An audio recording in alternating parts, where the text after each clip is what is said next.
보실까요? 사도신경.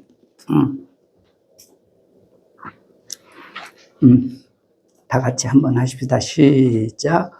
전능하사 천지를 만드신 하나님 아버지를 내가 믿사오며 그 외아들 우리 주 예수 그리스도를 믿사오니 이는 성령으로 잉태하사 동정녀 마리아에게 나시고 본디오 빌라도에게 고난을 받으사 십자가에 못 박혀 죽으시고 장사한 지 사흘 만에 죽은 자 가운데서 다시 살아나시며 하늘에 오르사 전능하신 하나님 우편에 앉아 계시다가 저리로서 산 자와 죽은 자를 심판하러 오시리라. 성령을 믿사오며 거룩한 공예와 성도가 서로 교통하는 것과 죄를 사하여 주시는 것과 몸이 다시 사는 것과 영 사는 것을 믿사옵나이다. 아멘. 예. 오늘 제가 이 사도신경을 이걸 말씀을 이렇게 드리기 위해서 빌립보서 2장을 본문으로 택했습니다. 이제 본문을 이걸 택한 것은 바울이 빌립보 교회 교인들에게 적어도 이런 신앙 고백을 가져야 된다라고 하는 말씀을 여기에 담아서 이 빌립보서 2장을 제가 설교하려고 말씀을 본문으로 택한 것이 아니라 금방 말씀드렸지만 바울이 빌립보 교회 성도들에게 적어도 이런 신앙 고백이 있어야 된다라는 것을 여기에 말씀을 담았기 때문에 그래서 이 말씀을 우리가 읽는 것이지 이 말씀을 설교하려고 본문을 본 건 아닙니다. 예, 여기 5절에 보면은 이런 말씀이 있어요. 너희 안에 이 마음을 어떠라고요? 품으라 라는 말이에요. 담으라, 수용하라 이 말이거든요. 이 마음을 품으라. 그 마음은 무슨 마음이에요? 그리스도 예수의 마음이다 라고 말해요. 예수의 마음은 어떤 마음인가? 여기 쭉 설명이 나와 있죠. 그래서 오늘 여기 본문을 보았고 여기 내용은 사도신경을 말씀드리려고 합니다. 근데 이 사도신경의 이 말씀이 사실 신학교에서는요 한 학기 90분씩 해서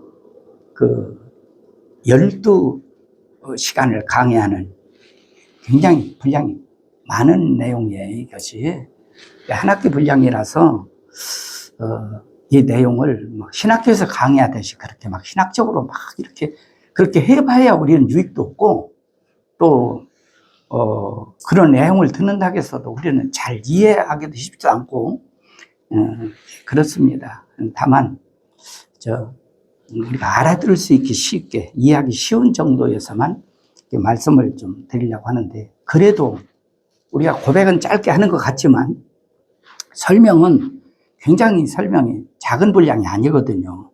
이게 어떤 내용을 함축시켜 놓은 거기 때문에 예, 그래서 어떤 분은 이 사도신경을 뭐라고 말하냐면 이것이 조직신학의 축소판이다 이렇게 말을 해요. 근데 그게 맞는 것은 예를 들어서 처음에 보면은 성부 하나님 얘기 나오잖아요. 그죠? 두 번째 성자 예수님 나오잖아요. 그죠? 예. 세 번째는 성령 하나님 얘기 나오잖아요. 삼위일체 실론이 나와요. 그죠? 그 다음에 중간에 예수 그리스도에 대한 내용이 많잖아요. 4-5분량이 나오잖아요. 그 기독론에 대한 얘기 나온단 말이에요. 그죠? 그 다음에 성령을 믿사오며 성령론에 대한 얘기 나오잖아요. 그죠? 실론, 기독론, 성령론 나와요. 그 다음에 이어서 교회론 나와요. 성령을 믿사오며 거룩한 공예와 교회 얘기 나오잖아요. 교회론 나와요. 예. 교회론 다음에 뭐가 나와요? 그 다음에 종말론이 나와요. 그러니까 이 사도신경의 내용은 교리적인 축소판, 조직신학의 축소판 이렇게 축소해서 담은 내용이기 때문에 그거를 펼쳐놓자면 굉장히 분량이 많은 내용이거든요. 근데 그 내용을 간단하게 하면 얼마인지 할 수 있겠지요. 그러나, 어쨌든 우리가 이해할 수 있는 수준의 범주 안에서는 말씀을 좀 나눠야 될 것 같다 생각이 들어서 이렇게 준비했는데, 그러므로 이 내용을 오늘 이제 본론을 이렇게 말씀드린다고 할지라도 그 내용을 한 시간에 다 담기는 조금 그런 것 같아요. 그래서 하다가 좀 시간이 되면 거기서 끊고 다음 시간에 이어서 말씀드리고 이렇게 하면 좋겠다는 생각을 가지고 말씀을 전하려고 합니다. 우리가 지난 시간에는 사도신경이 어떻게 시작됐으며 또 그것이 지금 우리가 이 사도신경을 가지고 하나님께 고백을 드리기까지의 그 전승, 그 어떠한 그 과정을 지난 시간에 좀 말씀을 좀 드렸는데 얼마나 이해가 됐는지는 잘 모르겠습니다. 네. 여기에서 제가 꼭 다시 한번 반복해서 강조하고 싶은 것은 사도신경은 독백하는 것도 아니고 사도신경은 어떠한 참 이교도들이 그저 자기 자신이 어떤 곳에 몰입하기 위해서 반복하는 그런 주문도 아니고 사도신경은 내 주관적인 고백도 아니고 사도신경은 성경을 근거로 한 객관적으로 하나님을 대상으로 하나님께 고백하는 것이지 나에게 하는 것도 아니고 사람에게 하는 것도 아니고 목사에게 하는 것도 아니고 어떠한 허공에 하는 것도 아니라는 것입니다. 이것을 우리가 좀 잘 잊지 않았으면 좋겠다고 말씀을 드리고 싶습니다. 예, 사도신경은 우리가 고백할 때에 좀 내용을 알고 고백해야 돼요. 내용을 알지 못하고 고백하는 것은 단순히 내가 외워서 그저 주문하는 거에 지나지 않는다. 그건 의미가 없다 그 말이에요. 여러분 아마 이런 얘기를 들어보셨을 거예요. 어떤 사람이 밤새 울고 아침에 일어난 사람에게 누가 와서 당신 누가 죽었기 때문에 그렇게 우느냐고 했더니 그 사람이 뭐라고 하냐면 난 모르겠다고 그러더라는 거죠. 네. 밤새 죽으라고 울고서는 누구 죽었다고 아이고 때문에 놓고 울고서는 아침에 누구 죽은 줄 모른다고 한다면 여러분 우리가 신앙 고백을 하고서도 내용을 모른다면 그것이 믿음의 고백이라고 할 수 없는 거나 마찬가지 아닐까요? 그래서 우리는 사도신경이 내용이 무언가 그 내용을 알고 그 아는 것을 믿음으로 고백하는 우리가 됐으면 좋겠다 생각이 듭니다. 네. 자, 그러면 사도신경이 어떤 것인지 좀 알았으면 좋을 것 같습니다. 사도신경은 그 원문이 원래 라틴어로 되어 있다고 합니다. 근데 이제 우리가 보통 이제 교회 안에서 우리가 꼭 이것은 좀 알았으면 좋을 것 같아요. 아람어, 히브리어, 그 다음에 이제 헬라어, 그 다음에 라틴어 이런 얘기는 조금 우리가 상식적으로 알아야 좀 좋을 것 같다는 생각이 들거든요. 예. 왜냐하면 아브라함이 그가 사용한 말이 무슨 얘기냐면 아람어를 사용했다고 그래요. 그러면 아람어를 사용한 아람이 어디냐? 쉽게 말하면 아람 나라에서 사용한 말이 아람어 아니겠어요? 지금으로 말한다면 지금의 시리아 지방, 예, 거기가 옛날에 이제 그 언어의 발상지였다고 말하더라고요. 그래서 아람어로 아브라함이 사용했고 그 아람어를 고대 근동 지역, 지금 이제 중동 지역이죠. 그 중동 지역에 아람어가 말의 기원이라고 한답니다. 그래서 아브라함이 원래 그 메소포타미아에 살았잖아요. 지금 이라크 옛날에 그 어디죠? 거기가 아브라함이 살던데 갈대아지요. 그게 전부 다 아람어를 사용하는 아람어권이었답니다. 그러니까 쉽게 말해서 시리아어 이렇게 생각하시면 쉽게 이해가 될 것 같아요. 조금, 아람어가 좀 변형돼서 시리아가 됐지만, 그렇게 좀 생각하시면 좋을 것 같고요. 그 아람어에서 변형돼서 나온 말이 무슨 말이냐면 히브리어라고 보시면 여러분이 좋을 것 같습니다. 히브리어는 이제 히브리란 말은 강을 건넜다. 유프라테스 강을 건넌 민족이다. 원래 히브리란 말이 강을 건넜다는 뜻이라고 하더라고요. 그러니까 유프라테스 강을 건넌 민족이다.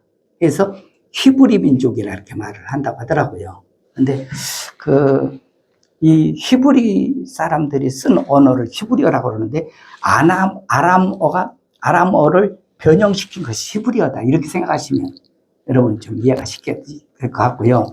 이 히브리어라는 것과 유대어, 이스라엘어 같은 말이거든요. 같은 민족이 사용한 언어이기 때문에 표현해서 이렇게 하는 것이고, 그 다음에 라틴어라는 말 이전에, 라틴어 이전에 뭐가 있냐면요. 헬라어라고 하기도 하고 그리스어라고 돼 있어요. 근데 그리스라는 나라 있잖아요. 그리스라는 나라에서 사용한 언어를 그리스어. 네. 그 나중에 이제 나라가 또 왕이 바뀌면 또 나라 이름도 바꾸고 그러잖아요. 그러니까 그리스라는 나라가 헬라라는 나라 이름 바꿀 때 헬라어라는 말을 그것도 쓰기도 했고요. 헬라어를 사용할 때에 헬라 문화권이 당시에 북아프리카 또 고대 근동 지역을 굉장히 많이 장악하고 있다 보니까 우리가 보통 신약은 헬라어로 써 있다 또는 그리스어로 써 있다 이렇게 말을 하거든요. 같은 말이에요. 그러니까 그리스 나라 말이 그리스어다 이렇게 생각하시면 좋을 것 같고, 그 다음에 라틴어란 뭐냐? 라틴어. 그리스어는 요즘에는 그리스를 뭐라고 말하지? 이태리라고 말하잖아요. 고대 이탈리아어가 그리스어다 이렇게 생각하시면 좋을 것 같고요. 그 다음에 라틴어는 뭐냐? 라틴어. 그리스가 세계를 지배하다가 그 다음에 그 지배권이 어디로 넘어왔어요? 로마로 넘어왔잖아요. 그래서 로마 나라에서 쓴 언어를 라틴어라 그렇게 말해요. 로마어, 라틴어 사실 같은 말이에요. 예? 예, 제가 이 말은 오늘 내용이 없는 얘기인데 말이 하다 보니까 이것은 좀 이렇게 이해를 하고 들었으면 좋겠다 생각이 들어요. 여러분들이 무슨 유튜브를 본다든지 또 어떤 누구한테 말을 들을 때 라틴어면 당연 듣도 못한 얘기인데 이렇게 생각하면 그 내용조차가 거부감이 들거든요. 그래서 조금 제가 생각이 나서 말씀드린 겁니다. 그러니까는 라틴어는 로마어다. 로마 나라 말이다. 로마가 세계를 지배할 때 그때 무슨 언어를 썼어요? 라틴어. 다른 말로 로마어를 썼다. 그렇게 생각하시면 됩니다. 근데 이제 로마 나라가 중세를 지배하다 보니까 중세 시대에 중세 기독교, 중세 가톨릭이 어떤 나라 말을 중심으로 썼겠어요? 라틴어 말을 중심으로 썼겠죠. 그죠? 이렇게 생각하시면 좀 이해가 쉽지 않을까 생각이 듭니다. 근데 이 라틴어로 처음에 사도신경이 고백되다가 이것이 이제 영어권으로 넘어가서 이제 독일어로 넘어가고 영어권으로 넘어가고 그래서 영어에서 이제 그 다음에 중국어로 넘어갔다가 중국어에서 또 이제 일본어로 넘어갔다 또 한국어로 이렇게 넘어와서 이런 과정을 거쳐서 지금 우리가 번역해서 그 사도신경을 우리가 사용하고 있거든요. 있는데 우리가 지금 사용하고 있는 사도신경의 시작은 어떻게 시작하지요? 전능하사라고 시작해요. 그죠? 전능하사. 전능하신 분이 있는데 그분이 누구예요? 네? 천지를 만드신 하나님 아버지시다. 그 말이잖아요. 네, 다시 말씀드립니다. 우리가 지금 사용하고 있는 사도신경의 시작은 전능하사로 시작해요. 그런데 전 라틴어를 모르지만 이제 사도신경을 공부하다 보니까 이거는 우리가 알아야 되겠다 싶어서 제가 말씀드린 것이지 제가 라틴어를 알아서 이게 말씀드린 건 아닙니다. 근데 라틴어로 된 사도신경은 우리와 시작의 순서가 다르다. 어순이 다르다 그 말이에요. 다시 말씀드려요. 우리는 어순이 전능하사라는 말부터 시작해요. 그런데 라틴어에서의 어순은 것은 전능하사가 아니라 믿나이다라는 말부터 시작한다 그 말이에요. 믿나이다. 뭐부터 시작한다고요? 믿나이다. 믿습니다. 근데 이 믿습니다라는 말이 라틴어로 뭐냐면요. 라틴어로 크레도라는 말을 써요. 크레도.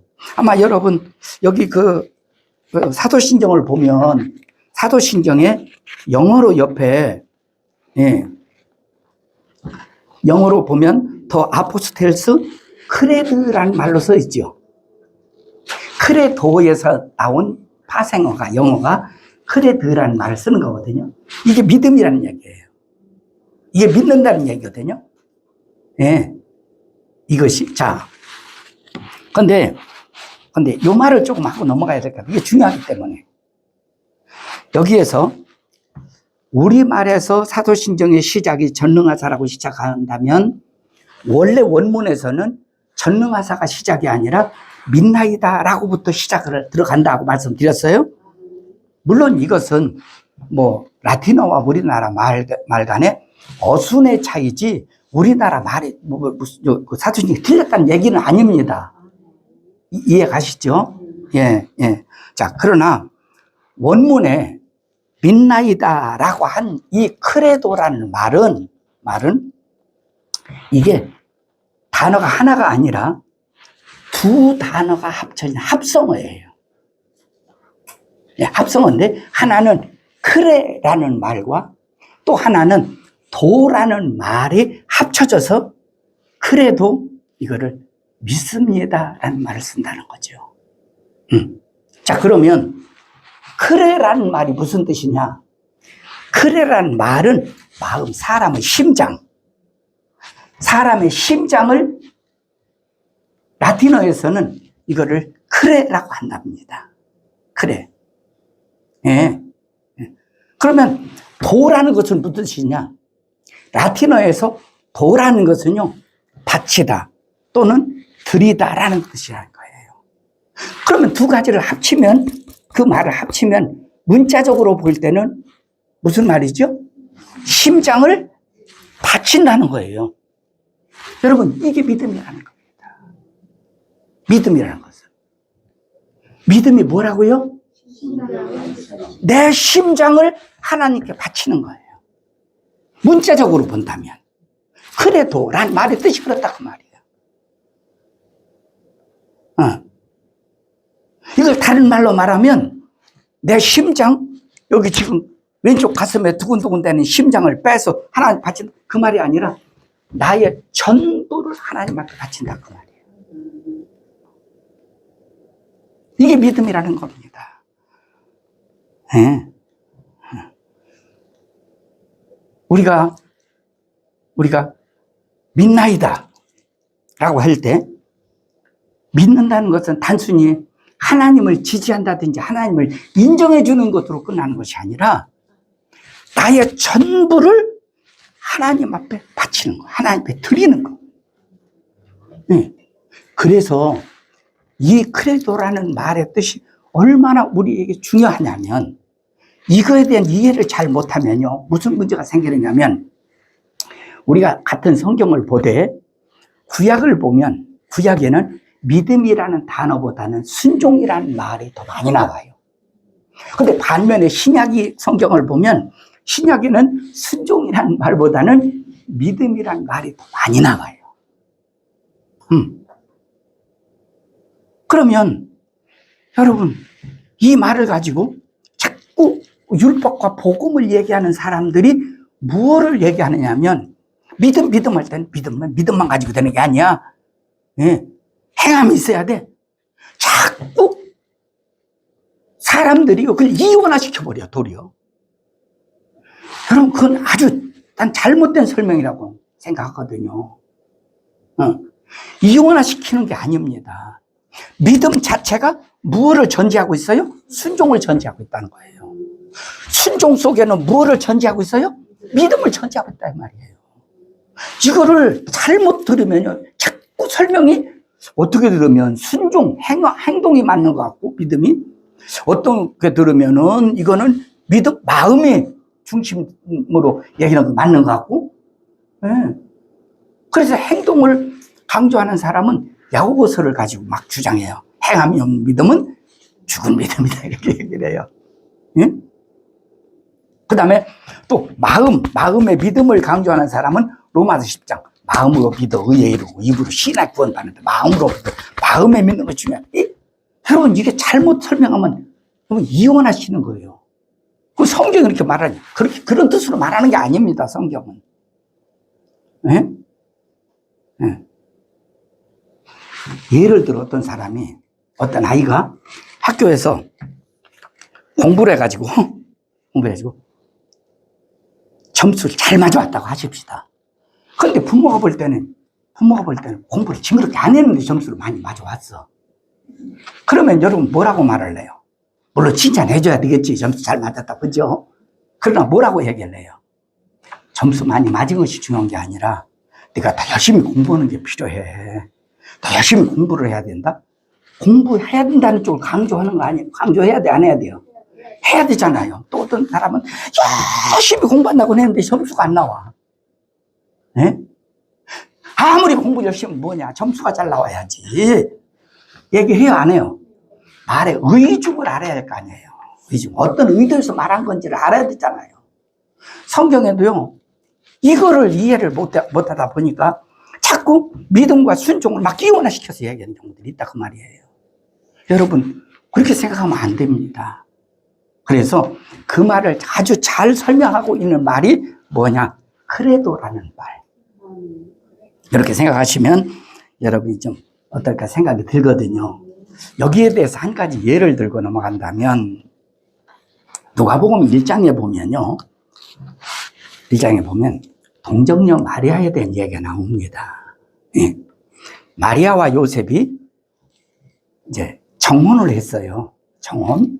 지난번에도 말씀드렸습니다만은 이스라엘은 결혼을 할 때 세 단계를 거쳐서 결혼한답니다. 처음에 뭐냐? 처음에 처음에 약혼을 한답니다. 약속은 뭐냐면 양가집 부모들이 내 자식과 당신의 자식을 이제 결혼시키자 하고 양가집 부모들이 약속하는 것. 이것이 약혼이랍니다. 이 약혼 기간이 지나서 이제 성인이 됐잖아요. 결혼할 때가 됐잖아요. 정년기가 때가 되면 당사자끼리 합의가 이루어져야 한다는 거죠. 아무리 부모가 약혼을 해놨다 할지라도요, 당사자끼리 합의가 이루어지지 않으면 그 부모가 약속한 약혼은 파혼이 된답니다. 그 당사자끼리 약혼을 정당화시키는, 합의화시키는 그러한 그것을 뭐냐면 정혼이라고 한답니다. 정혼. 예? 정혼이 되면 정혼과 결혼식이 있는 시간까지는 1년이라는 기간을 걸린답니다. 그건 의무적 기간이랍니다. 예, 뭐, 한 달 있다 결혼하고, 요새처럼 약혼도 없이 결혼하고 이런 게 아니고, 1년이라 결혼하는데, 정혼기간이라고 그래요. 그 기간. 정혼기간은 뭘 하느냐? 여자가 시집을 가니까, 남자의 집에 대한 문화라든지 남자의 집안에 대한 음식이라든지 남자에 대한 정서를 전혀 모르고 시집 가는 거 아니에요. 그럼 어렵잖아요. 그래서 미리 다니면서 뭐를 하느냐? 미리 다니면서 그 남자의 집안에 대한 내력이라든지 모든 것들을 다 익히는 기간이랍니다. 익히는 기간인데 그 기간은 절대 부부의 관계를 맺으면 안 된다는 거예요. 안 되는 이유가 뭐냐? 안 되는 이유가? 죄송합니다. 다 성인들이니까 제가 설명을 드려요. 안 되는 이유가 오늘 얘기의 본질이 그게 아닌데 안 되는 이유가 당시에는요, 결혼을 하잖아요. 결혼식 첫날 밤을 지낼 때는 여자가 반드시 하얀 천을 가지고 가서 여기다 깔고 첫날 밤을 치러야 된답니다. 그리고 첫날 밤을 치르고 난 데 대한 혈흔을 반드시 묻혀야 된답니다. 혈흔이. 이것이 없다. 그래가지고 혈흔이 나오면 혈흔 나온 것을 친정으로 보내야 된대요. 만약 이것이 없잖아요.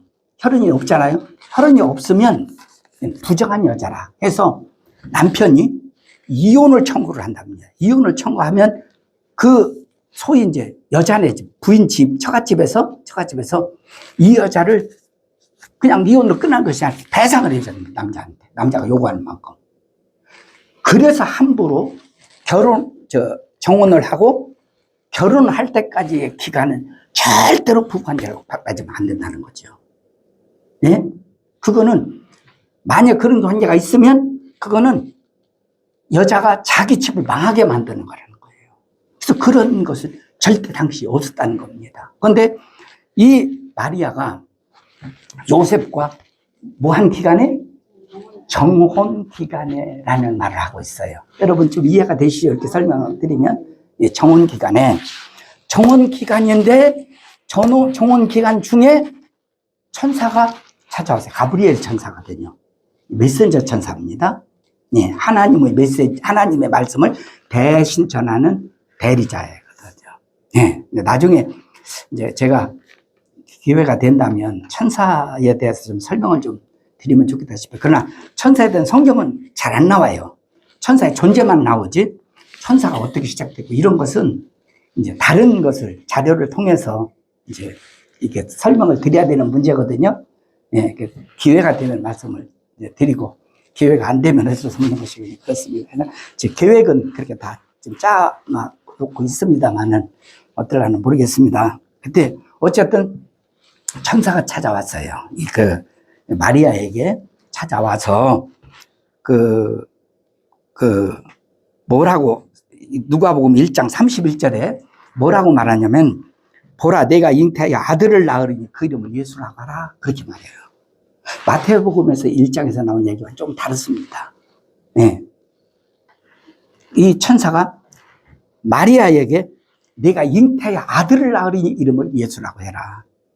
그런데 여기서요 죄송해요. 시간이 막 가고 아들을 낳으니까는 앞으로 얼마 있다가 낳는다는 뜻이 아니에요. 지금 수태하여 아들을 낳게 될 것이다. 그런 뜻이에요. 여기서. 예. 자, 그때에 34절에 보면 마리아가 이런 대답을 합니다. 마리아가 천사에게 말하되 나는 남자를 알지 못하니 어찌 이런 일이 있으리까라고 말해요. 여기 안다는 말은요. 안다는 말을 죄송해요. 헬라에서 비노스코라는 말을 써요. 이 말은 안다는 그냥 안다는 게 아니에요. 남녀가 성적인 관계를 가지고 그 사람을 안다 그런 뜻이에요. 안다는 말이에요. 그러니까 쉽게 말해서 경험을 통해서 그 사람을 안다 그런 말이거든요. 이게 안다는 거예요. 그러니까는 지금 마리아가 하는 말이 무슨 얘기냐? 나는 요셉과 성관계를 가진 적이 없다 그 말이에요. 그런데 어떻게 내가 임신을 하게 되냐 이 말이에요. 그러자 천사가 말합니다. 대저 하나님의 모든 말씀은 능하지 못하심이 없느니라. 이거를 쉽게 말하면 두 글자로 뭘게요? 전능이라는 말을 쓰죠. 이해가세요? 전능. 하나님은 전능하시다 이 말이야. 대저 하나님의 모든 말씀은 능하지 못하심이 없느니라. 하나님은 어떤 분이라고요? 전능하신 분이다. 그때에 하나님은 전능하신 분이라고 천사가 말을 전해주자 마리아가 뭐라고 고백하느냐면 마리아가 이르되 주의 종이오니 주의 종이라는 말은 죄송해요. 이거 헬라어로 이런 것은 이제 헬라 공부를 해야 되겠더라고요. 헬라어로 뚜르레라는 말을 써요. 뚜르레라는 말은 무슨 얘기냐면 나는 에바지 시바지라는 말이에요. 예. 나는 어떤 시를 받기 위해서 나는 애를 받기 위해서 예비한 여인이다 그 말이거든요. 이게 여종이라는 말이에요. 예. 종이란 말을 다른 데서 쓰는 용어를 쓰지 않아요. 다른 일반적인 용어를 쓰는 게 아니라 여기는 좀 다른 용어를 쓰고 있어요. 뚫레라는 말을. 여종이오니 말씀대로 내게 이루어지이다. 전능하신 하나님의 전능성이 자기에게 수태되기를 원한다 그 말이에요. 여러분 제가 믿음에 대해서 설명을 하는 거거든요.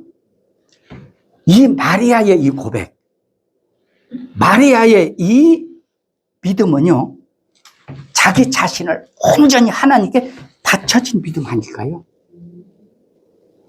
이렇게 하면 여러분 이해가 되겠어요? 그러니까는 믿음이라는 것은 단순히 하나님 누구라고 인정하고 하나님을 내가 하나님 지지하고, 여러분 이게 신앙 고백에서 이게 아니다 그 말이에요. 신앙 고백할 때 우리가 이 사도신경 신앙 고백은 하나님 앞에요, 전능하신 분에게 마리아처럼 내 자신을 온전히 바치는 거야. 이게 믿나이다라는 뜻이란 말이에요. 이 믿음부터 시작해야 한다 이게. 이 믿음부터. 아까도 말씀드렸지만 우리말과 여기 그 라틴어에는 어순 차이가 있습니다. 막 틀린 게 절대로 아니에요. 어떤 사람은 막 이게 우리 사도신경은 틀렸다. 여러분 틀린 게 아니에요. 그렇지 않습니다. 예. 자, 그래서 우리는 사도신경으로 신앙 고백할 때 우리는 전능하사 천지를 만드신 하나님 아버지를 내가 믿사오며, 이렇게 우리가 외운 얘기만 줄줄줄줄 할 것이 아니라 믿음으로 고백되어지는 신앙 고백이 돼야 되는데, 마리아 같은 믿음으로 고백되어지는 신앙이 됐으면 좋겠다 그 말입니다. 자, 그러면 사도신경은 도대체 믿긴 믿는데 도대체 무엇을 믿는다는 것이냐? 무엇을? 첫째는 성부 하나님을 믿는다는 것이 사도신경의 내용으로만 나오죠. 그렇죠? 둘째는 성자 예수님을 믿는다는 것이 두 번째 고백되어야 될 내용이다라고 나와 있죠. 그 다음에 세 번째는 성령 하나님을 믿는다는 것이 고백되어질 믿음이에요. 이해가세요? 이거를 여러분 이렇게 봐봐요. 제가 잘못하면은 이게 꼭 오해가 될 수 있는 요지가 되는데, 그건 설명을 하기 위해서는 어쩔 수가 없습니다. 예. 삼위일체를 어떤 사람은 삼각형으로 이렇게 설명하는 사람이 있거든요. 성부, 성자, 성령. 근데 그 설명을 하면요, 신학적으로는 설명이 이단이라고 말을 해요. 근데 나는 하여튼 뭔가 좀 쉽게 이해를 시켜주기 위해서 무슨 얘기 하려면 그거를 이단이라고 하고 근데 너무 거부감이 커요. 너무. 예. 조금 이따가 말씀드리겠습니다만은, 창조라는 말, 여러분 창조론과 진화란 지금은 우리가 그렇게 알고 있잖아요. 근데 창조론 속에서도요, 뭐가 있는 줄 아세요? 원래 창조론이라는 것은 무에서 유를 만드셨다 하나님, 이게 창조론이에요. 그렇죠? 근데 예를 들어 보십시다. 무에서 유를 만들어서. 근데 요즘에 비가 조금 왔어요. 어제 조금 비가 많이 좀 오더라고요.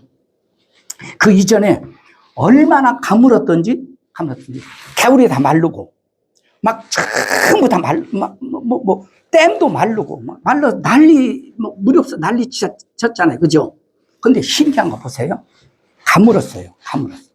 근데 가물었던 그런 개울에 산 골짜기 같은데 비가 와서 물이 흘러. 한참 물이 흘러서 한참 있다 가보면 거기에 조그만한 그런 전혀 죽어있던 땅인데, 말랐던 땅인데 거기에 뭐가 생겨? 거기 보면은 거기 조그만한 송사리 같은 거, 물고기 같은 거 거기 생기고 그래요. 그죠? 그래 안 그래요? 근데 죽었던 땅에 또 거기에 무슨 풀도 이렇게 자라고 그러잖아요. 그래 안 그래요? 예. 그런 이런 거를 볼 때 봐라. 이런 것은 진화론적인 개념에서 이건 설명을 해야지, 창조론적인 개념 설명은 이해가 안 된다. 어떻게 하나님이 이거 없는 거, 이거 지금 더 창조했냐? 성경은 그렇게 쓰고 있지 않거든요. 성경은 1장에는 창조라는 말을 써요. 2장에서는 창조라는 말을 쓰지는 아니라 지으시고라는 말을 써요. 창조라는 말은 무에서 유를 만들었다는 게 창조라는 말이고요. 지으셨다는 말은 지으신 것이 파생되게 만들었다 해서 지으셨다는 말의 뜻이거든요. 말의 뜻이. 자, 그런데 창조론을 얘기하는 사람은 지금도 하나님 창조한대. 주장해야 돼요. 그런데 여러분 봐봐요. 제가 어렸을 때만 해도요, 할 때만 해도 키를 크면요, 키다리하게 하고 사람들이 놀리고요, 손가락질하고요, 예? 키가 크면은, 예, 좀 정상적인 사람이 아니고 좀 놀림거리 되는 사람이었거든요. 예, 저처럼 아담해야 좋은 사람. 제가 어렸을 때는. 예. 그런데 그때는 왜 키가 작았느냐면 그때는 잘 먹지도 못하지, 잘 뭐도 못하지. 그러니까 클 수가 없었어. 그러다 보니까 결혼할 때도 사람들이 어떻게 생각해? 좀 배운 사람끼리 결혼하고 머리 좋은 사람끼리 결혼하면 이세가 좋은 사람이 나온다. 이런 얘기를 해요, 안 해요? 이런 얘기를 하잖아요. 그래서 누가 자기 자식 결혼시킬 때 좀 더 나은 그 사람하고 결혼시키려고 하고, 그런 이유가 이세 때문에도 그런다는 말이 틀리지 않잖아요. 여러분, 그러면 그게 뭐예요? 지금까지 요만했던 사람이 이세를 통해서 더 나은 사람으로 태어나도록 하기 위한 것이니까, 이거를 학문적으로 말하면 뭐라고 말하냐면 유신창조론이라는 말을 씁니다. 잘 들어요? 여러분, 요즘에 우리 신학계에서는요, 창조론만 인정해야 돼. 유신창조론. 뭔가 내가 요만한 데서 뭔가 자꾸 어떤 그 변형이 오고, 뭐 DNA 변형이 오고, 뭐가 이렇게 와서 이게 좀 더 다른 거로 바꿔졌다, 좀 더 진화됐다, 발전됐다. 이걸 유신창조론이라고 말해요. 그건 이단이라고 말을 해요. 그럼 어떻게 말을 해요? 그럼 말을 하지 말아야지. 현실은 이런데. 예? 그러니까는 신학이 물론 보수성을 가지고는 건 좋아요. 그런데 너무 융통성이 없는 거야. 이게 삼을체 하나님에 대해서 설명을 하는데, 이게 설명하면 당장이 이단이라고 얘기를 해요. 그럼 설명을 못 하는 거예요. 예. 여러분, 신학교 교수들이요, 삼을지체도 설명해가지고 이해되게 설명하잖아요. 그 다음 학기는 아웃이야. 너 그만둬. 그게 현실입니다. 그러나 여러분, 이런 측면에서 여러분 좀 이해를 하시면 좋은 것이 뭐냐면, 제가 이단 되려고 이러는 게 아니고 이해를 여러분 잘 하시라는 뜻을 하는 거예요. 가령 하나님 하면, 하나님은 이 땅 예수님 오시기 전에 하나님, 그냥 하나님, 하늘에 계신 하나님 아버지 하나님 하면 그분은 그냥 영원부터 영원까지 존재하시는 분이에요. 그분이. 그러다가 그분이 현현하셨어요. 현현하실 때 어떻게 했냐?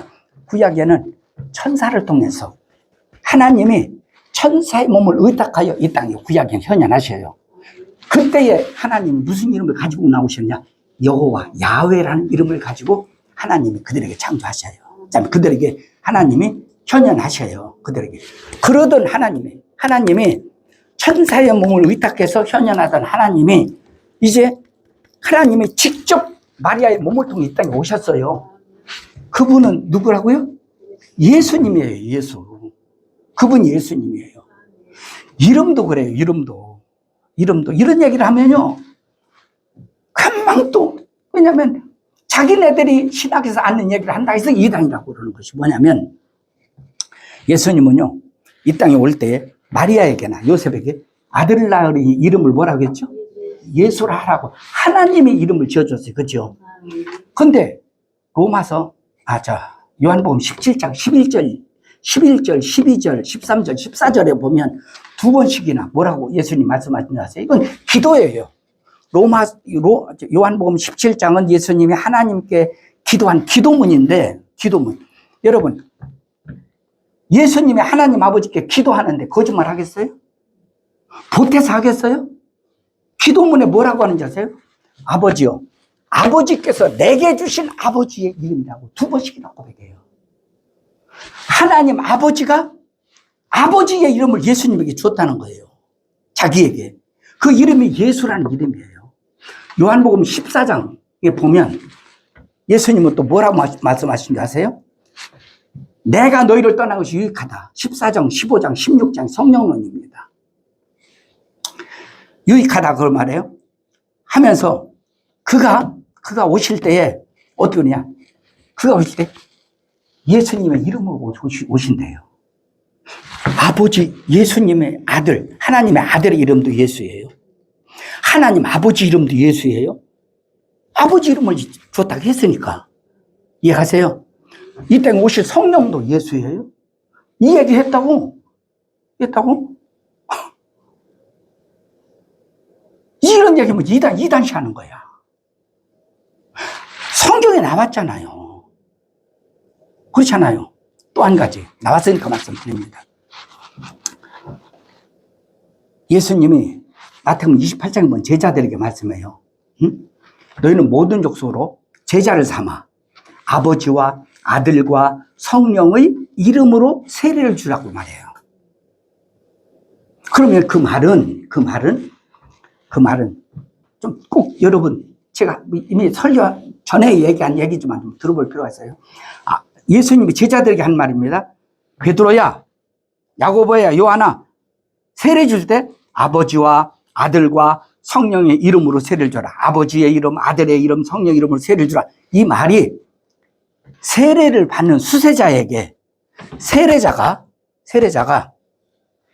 수세자에게 세례를 베풀 때 그 용어를 그렇게 쓰라는 얘기냐?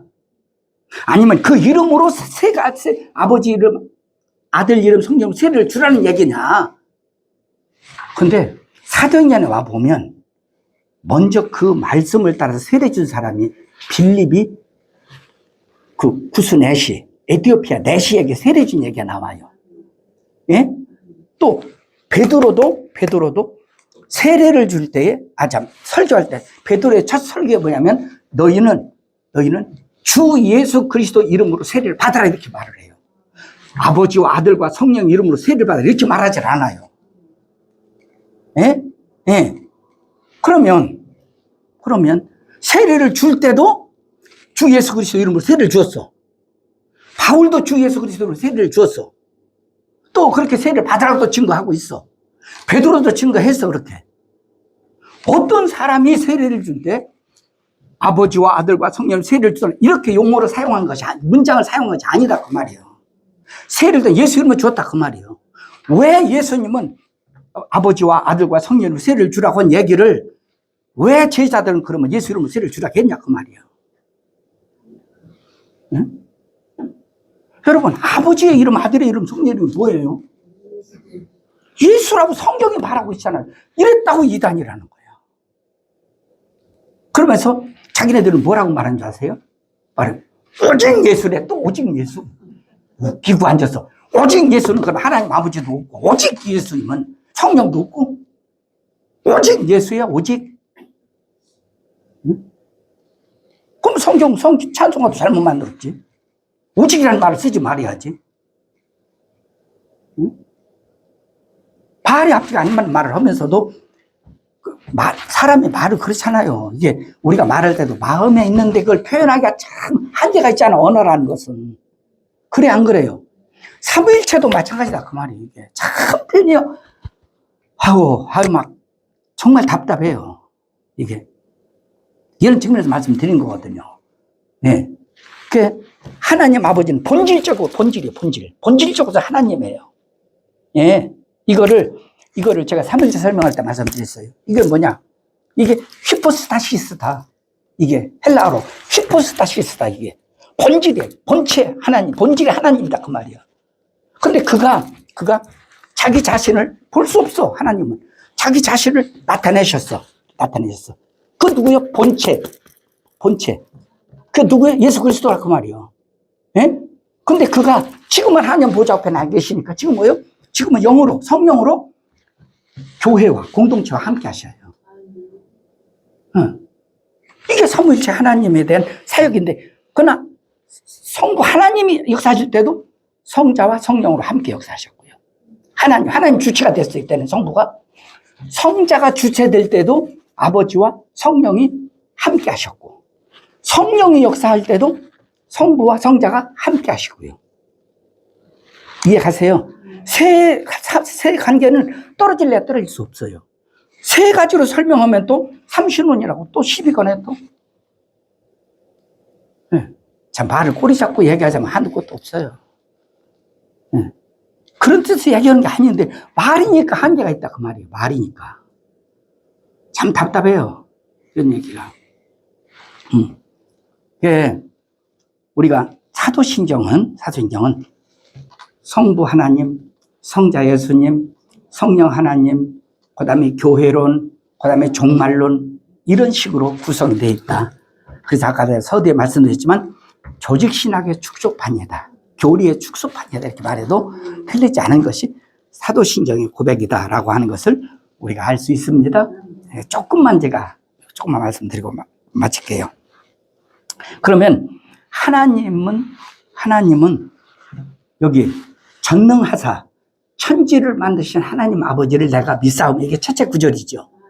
전능하사 천지를 만드신 하나님을 내가 믿사오며, 어떤 내용을 축조해서 담은 내용이니까.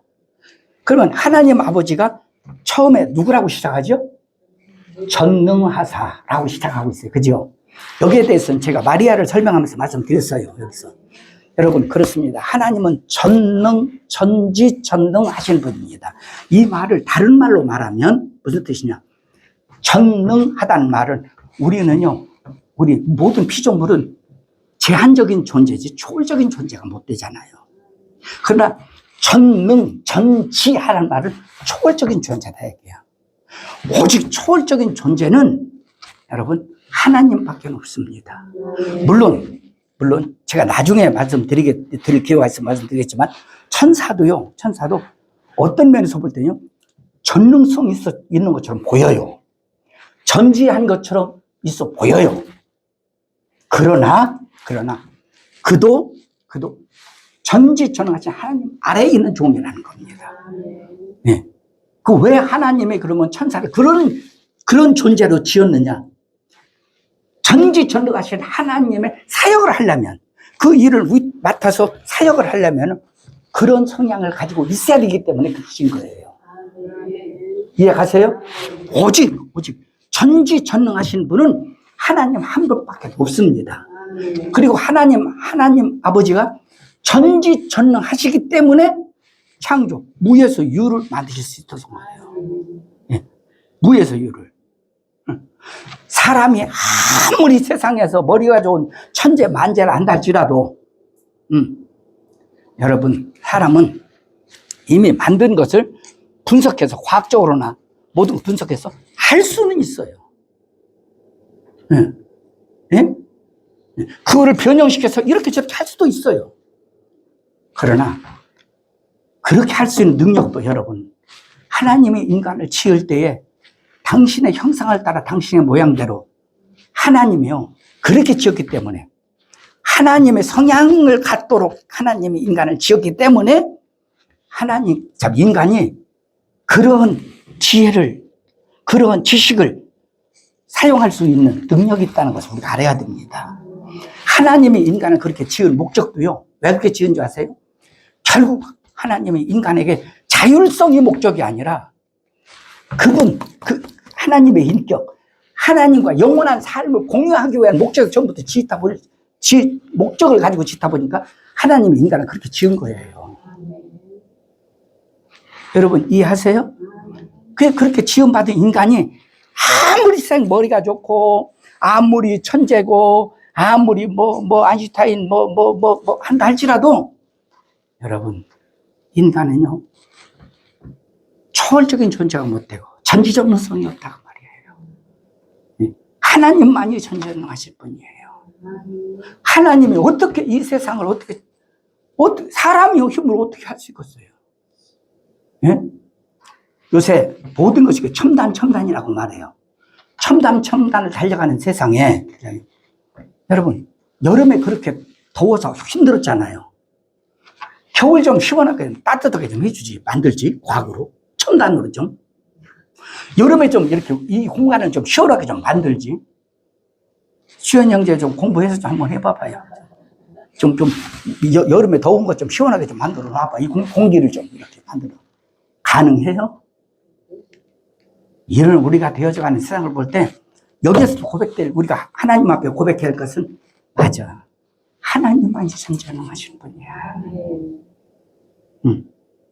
이런 마음이 있을 때에 이 사도신경의 신앙 고백이 의미가 있는 것이지, 무조건 전능하사 천지를 만드신 하나님이라고, 이게 무슨 의미가 있어요, 이게. 네. 우리가 좀 이해를 가지면 좋겠다 생각이 듭니다. 그리고 오늘 하나님에 대해서까지 말씀드릴게요. 그리고 여기에 보면 전능하사 천지를 만드신 하나님 아버지를 내가 믿는다고 말해요. 천지를 만드신 하나님 아버지. 전지전능하신 분이 천지를 만드셨는데 그분은 누구라고요? 하나님 아버지. 정확하게 말하면요, 여러분, 하나님 우리 아버지입니다. 정확하게 말하면. 네. 하나님 우리 아버지예요. 하나님 나의 아버지, 우리 아버지예요. 우리라는 것은 그 공동체를 얘기해요. 나란 말은 구원받은 상황을 얘기해요. 근데 여러분, 여기서 우리가 한 가지 꼭 알고 넘어갈 것이 뭐냐면, 이것도요, 교리적으로 참 신학적으로 해요. 이것도 논란이 많아요. 여러분, 아버지 하면 아버지가요, 여러 종류의 아버지가 있습니다. 크게 말하면 영의 아버지가 있고 육의 아버지가 있는데, 육의 아버지 중에서도 큰 아버지도 있고 작은 아버지도 있고 의붓 아버지도 있고 친아버지도 있고. 그래 안 그래요? 아버지가 여럿 있어요, 없어요? 예? 아니, 우리 외갓집의 외삼촌은 외할머니가 아들을 낳지 못하다 보니까, 딸만 둘 낳았는데 아들을 낳지 못하다 보니까 같은 그런 홍씨의 아들을 양아들로 삼았어요. 양아들을 딱 갖다 삼아놓으니까 이 아들이요, 세상에 우리 시골에 그렇게 농토가 많던 그 농토, 이 아들을 삼아서 데려왔네, 이제 아들. 그러니까 그 권리로 하루는, 올해는 이쪽 논 팔아먹고, 내년에는 저쪽 밭 팔아먹고, 다 팔아 조져버렸어. 아주 완전히 거지되게 만들었어. 예? 법정주 아들이요, 아들. 여러분, 아버지와 아들의 관계가요, 이런 관계가 있다고. 예? 예. 큰 아버지도 있고 작은 아버지도 있고 의붓 아버지도 있고 친아버지도 있고 아버지 많잖아요. 영의 아버지라고 할 때 여러분 잘 들어요. 제가 처음에 이제 한 17평짜리 교회를 개척했는데, 요만한 것 같아. 요만한 것 같아. 그런데 이제 그 봉천동에서 그 윤창래 집사님이라고 봉천동에 광명시로 이사를 왔어요. 이사를 온 분이 우리 교회로 나왔어. 이 집에 나왔어. 나와가지고 내가 전도사 때인데도, 전사 때 왔나 목사 때 왔나, 네. 뭐라고 이분이 뭐냐면, 아니 추석 때인가 설날 때 와서 쭉 사택 오자마자 쭉 절하면서 돈 양반이 저래요. 아니 시사님 왜 이러세요? 왜 이러세요? 그랬더니 아유, 내가 먼저 그 교회 다닐 때 그 목사님은 영의 아버지라고 배웠다는 거예요. 그런 소리 하지 마세요. 그런 소리 하지 마세요. 그런 소리 하지 마세요. 에? 거울 속에 들어있는 나가 있죠. 그게 나예요. 거울 속에 들어있는, 거울 속에 들어있는 모습이죠. 에? 목사는 하나님을 반사시키는 그 역할도 못 돼요. 우리가 믿는 것은 하나님을 믿고 하나님만이 영의 아버지지, 어떻게 목사가 영의 아버지? 아유, 그래요. 그래도 막 절기 때, 명절 때만 되면 안 절라. 아우, 집사님, 하지 마세요. 두 번 다시 하지 마세요. 그거 왜 사람 이상하게 만들어요? 하지 마세요. 여러분, 저 어렸을 때 부흥 강사들이 오면은 그렇게 가르쳤어요. 목사님은 영의 아버지라고요. 그렇게 가르쳤어요. 예? 그래서 주의 종을 대접하는 거, 하나님을 대접, 막 이런 식으로 막 했거든요. 목사 대접고 하나님은 하나님이지 어떻게 그래요? 우리 어머니도 그랬다니까. 그래서 11조를 내가 11조 갖고 그래요. 그걸 갖고 가잖아요. 그건 새벽 기도 갈 때 그거 갖다 목사님 줘. 그 왜 목사님 줘요? 귀한데요? 야, 목사님이 교회에서 뭐 집사들이 목사님 사례비를 주냐? 예? 그거 가지고 어떻게 살아? 예? 어차피 하나님 앞에 드리면 뭐 교회로 들어가는 거니까 내가 목사님한테 드려야지. 그러니까 난 또 그런 줄 알았지 뭐. 그때는 평시운동 때는 그런 줄 알았지. 여러분, 믿음의 대상은 사람이 아닙니다. 예? 우리의 믿음의 대상은 오직 하나님이십니다. 예. 이해가세요? 예. 여러분, 목사는 성도들의 아버지가 될 수가 없습니다. 이것도 내가 참 말하고 싶은 마음이 너무너무 많은 게, 막 이만큼 채는 게 많아요. 이것도 보세요. 구약시대에는요, 이스라엘 사람들을 하나님 아버지라고 못 불렀어요. 요한복음 5장에 보세요. 유대인들이 예수님을요, 돌을 들어 쳐 죽이려고 그래요. 왜 그런 줄 아세요? 요한복음 5장을 보세요. 예수님이 하나님 아버지라고 했다 해서. 그들은요, 아브라함을 믿음의 조상, 믿음의 아버지라고 여겼어요. 하나님 아버지라고 못 불렀어요.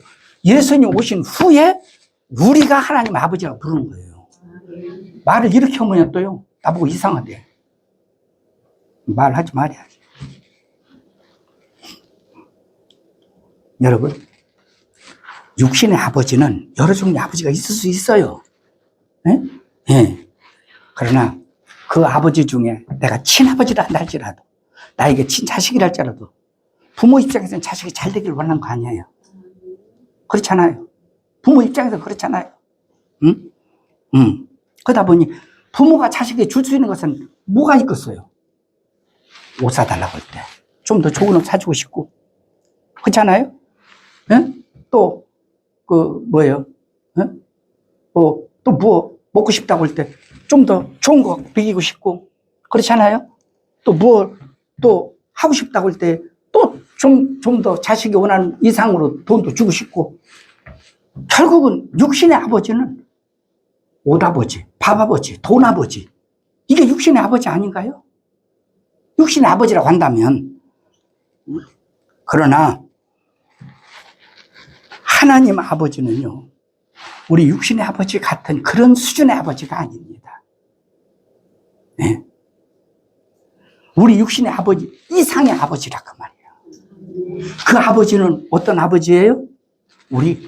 우리의 영과 육을 다 다스리고 주관 아버지예요. 잘 이해해서 들으세요. 예수님은 이렇게 말씀하셔요. 악한 자라도 자식에게 좋은 걸 줄 줄 알거든.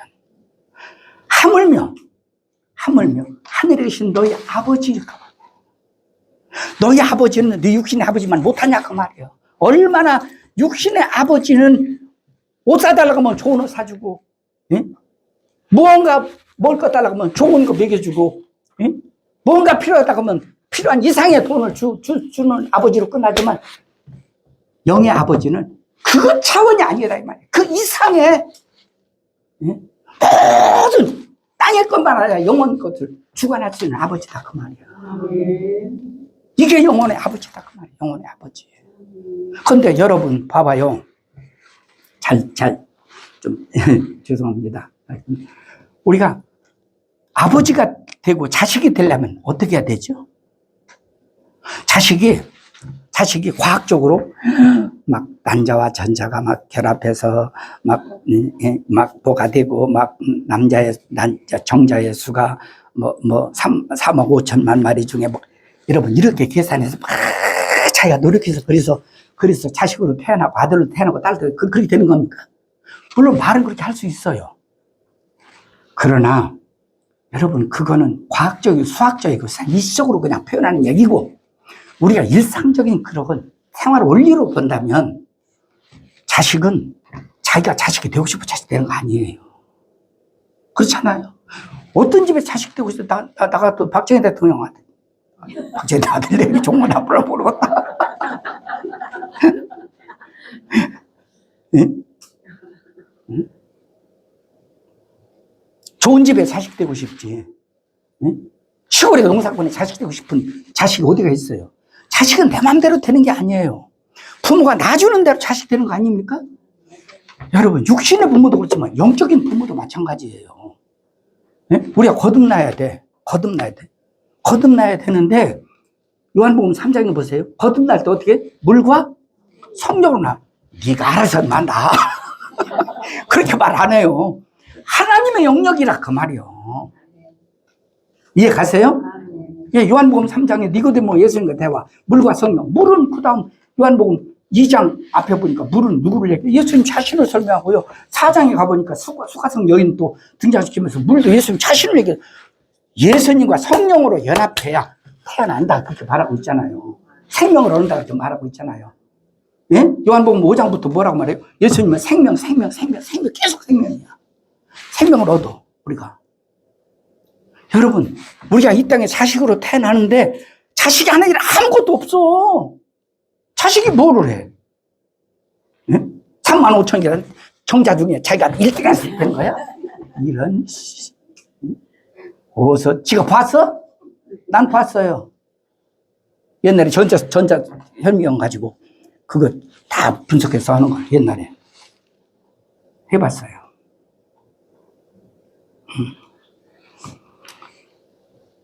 여러분, 우리가 하나님의 자녀로 태어난 것은요, 우리 어떤 믿음 하니까 자꾸 내 의지 아니에요. 필요하지요. 그러나 결정적으로 우리를 하나님의 자녀로 태어나게 하는 것은 그건 물과 성령 하나님의 몫이에요. 여러분 여기 앉아서 여러분 믿게 된 것이요, 외적으로 볼 때는 친구 따라서, 부모 따라서, 형제 따라서, 이웃 따라서 믿은 것 같죠? 올라올 수 있어요. 이거 전도예요. 그러나 구원이라는 것은요, 교회 앉았다가 구원받은 게 아니잖아요. 거듭나야 되잖아요. 이건 물과 성령 하나님의 영역이다 그 말이에요. 여러분이 거듭나서 하나님의 아버지가 된 것은 이건 하나님의 영역이에요. 근데 교리적으로는 뭐라고 말하는지 아세요? 교리적으로는 로마서 8장 15절에 보면은 하나님이 우리에게 하나님의 양자의 영을 주었다는 거예요. 그래서 아빠, 아버지라 부르게 되느니라라고 나와 있어요. 또 갈라디아서 4장 4절, 5절, 6절을 보면요, 뭐라고 말하냐면 우리에게 아들의 명분을 주셨다는 거예요. 어찌하리함이라고 말하고 있어요. 이거를 우리가 법정적으로 이거 양자라는 말을 써요. 양자. 예, 양자. 영어로 양자란 말을, 이거를 아노덴이라는 말을 써요. 뭐 양자라면 두 가지 용어가 있거든요. 근데 여기 안에 법정적인 용어로 써요. 그래서 우리가 예수 믿으면 법적으로 하는 거예요. 그래서 뭐냐? 우리는 하나님의 양자라는 거예요. 여러분, 교리적으로 설명한 설명의 표현입니다. 이런 표현들은. 예? 양자. 그러면 봐봐요. 하나님 아버지, 나도 양자. 우리가 생각할 땐 그건 맞지? 너도 양자, 너도 하나님 아버지고, 나도 하나님 아버지. 두 사람은 다 하나님 아버지니까 법적으로만 하나님 우리 사이는 양자 사이야, 관계야. 틀린 얘기는 아니야. 법적으로는 맞아, 다. 근데 여러분, 법정적인 용어는 뭐냐면요, 우리는 하나님의 것을 누릴 수 있는 권리가 있다 그 말이에요. 여러분이 하나님의 자녀라면, 물론 살다 보면 고민하고 걱정하고 살아요. 네? 걱정 고민 없이 바보 천처럼 사는 게 그게 잘 사는 거예요? 그게 믿음 좋은 거예요? 난 그렇게 생각 안 해요. 네? 그러나 결국은 뭐예요? 결국은 하나님이 우리 인생을 책임져 주더라고. 하나님. 요즘에 교회 종교 용지 때문에 얼마나 제가 뭐 했던지요. 그렇게 난 하나님께 맡긴다고 하는데도 그게 걱정을 많이 했던 모양이에요. 우리가 너무너무 아파가지고 조금만 몸만 먹으면 아파가지고 그래서 병원에 가서 내시경도 해보고 약도 먹었더니 좀 많이 좋아졌어요. 결국은 다 하나님을 맡기고 하잖아요. 근데 내가 지난 삶을 뒤돌아보면 이건 하나님이 하셨다. 이건 하나님이 하신 일이다. 이거밖에 안 돼요. 이거밖에. 요새 제가 늘 다니면서 기도하는 거죠. 하나님이 뜻대로 해주세요. 이 사람도 안 된다. 종교부지가 안 나온다 그래요. 하나님께서 나에게 더 유익한 대로 하나님도 하시겠죠. 네. 하나님께서 그렇게 말씀하셔요. 잠시 내가 하나님께 그렇게 말씀드리고 살아요. 여러분, 하나님의 자녀 되면요, 내가 하나님을 책임지려고 하는 것이 아니라 하나님이 나를 책임져 줘요. 봐봐요. 탕자에 비유해서 탕자가 나갔잖아요. 탕자는 나가서 개판 치고 다니고 그래요. 그래도 아버지는 기다려 안 기다려. 이게 아버지의 마음이에요. 탕자의 비유의 주체는 탕자가 아니라요, 아버지예요. 아버지가 어떤 마음을 가지고 그걸 설명해서 탕자에 비유해서 쓴 건데 이게 역전이 돼버렸어. 탕자가 주체가 돼버렸어. 아버지가 주체가 아니라. 아버지에게 하려고 하는 것이 탕자 비유의 목적입니다. 여러분, 우리는 그렇기 때문에 우리가 거듭나기까지는 우리가 하나님 가까이 가야 돼요. 예? 우리가 하나님을 알아야 돼요. 하나님께 인격적으로 만나려고 해야 돼요. 우리도요. 그러나 거듭나는 것은 하나님이 해주셔야 되는 일이에요. 하나님이 우리를 거듭나게 해주시면 어떻게 되느냐? 여러분, 그때는 단순하게 하나님이 우리 자식을 삼는 그런 관계가 아니라 하나님을 생명으로 낳는, 하나님 아버지가 친하나님 아버지고요. 우리는 하나님의 친자식의 관계다, 그 말이에요. 예? 예. 여러분, 부모는요, 여러분 다 부모잖아요. 부모는 자기 자식에 대해서는요, 죽어서까지도 책임지려고 하는 것이 부모 마음이에요. 그렇지 않나요? 죽어서까지라도요. 예? 나는 이런 마음이 있어. 내가 이렇게 얘기하고 싶어. 그럼 내 자식이 이렇게 얘기해. 지난번에도 그래요. 예, 우리 아들이요. 아빠, 이거 이렇게, 이거 어떠세요? 물어보더라고. 야, 그거 이렇게 이래야 되지 않겠냐? 그랬더니, 그래요? 근데 나는 이렇게 했으면 좋겠는데요? 아, 그러냐? 그럼 나보다 네가 더 잘 알겠지. 네가 거기 살아니까 더 컸지. 예. 아버지, 아빠, 내가 이렇게 해도 괜찮을까요? 아, 네가 좀 더 연구해보고 네가 노력해봐. 예. 내 생각을 포기하고서라도 뭔가 자식이 잘 될 일이라면 자식이 잘 될 일을 위해서 끝까지 책임지려고 하는 부모 마음 아닌가요? 육신의 부모 자식 간의 관계도 그런데 여러분, 우리가 하나님의 자녀되면요, 하나님 아버지가 아버지인데, 아버지. 예. 하물며 더 질까 아버지가. 예. 얼마나 우리의 삶을 하나님이 책임지려고 해요. 여러분, 하나님이 책임져 주는 사람이 됐으면 좋겠어요. 이게 하나님의 자녀예요, 이게. 예. 여러분, 하나님은 천지만 창조하시는 분이 아닙니다. 그분은 전지전능하셔서요, 지금의 우리의 상상 이상으로 하나님 우리를 책임져 주시는 하나님이라는 것. 오늘 이 고백을 여러분 꼭 하셨으면 좋겠습니다. 그래서 오늘은 제가 내용을 너무 다른 내용을 이렇게 설명하다 보니까 진행을 별로 못했네요. 그래서 천지를 만드신 하나님 아버지와 우리의 관계는 이런 관계에서 여러분 기도할 때, 신앙 고백할 때도 하나님을 부르세요. 예? 예. 의붓아버 부르지 말고 집안에 좀. 예? 그렇게 찾지 말고 하나님 아버지, 예, 아버지 좀 불러요. 예. 그래서 여러분, 그런 아버지가 책임져주는 자식 꼭 우리 성도님들 다 되시기를 예수 이름으로 축원합니다. 기도하시죠. 하나님, 저희들이 하나님을 아버지라고 부를 때